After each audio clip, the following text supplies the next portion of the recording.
We are here with you again on another CNS vlog with MISys tips and tricks.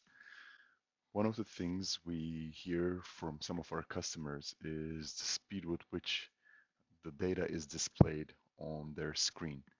And this is sometimes a very quick solution.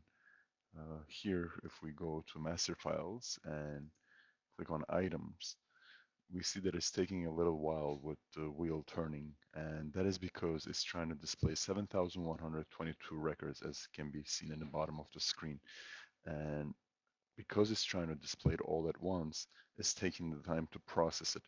However, if just by going to View, Display Options, we change this records per page to a more manageable size of, say, 25 or even 100, we would be drastically decreasing that processing time. So if I save it as 25 and then click on refresh, you'll see that it's immediate. And even if I navigate to a different page and then come back to master files, it's immediately there.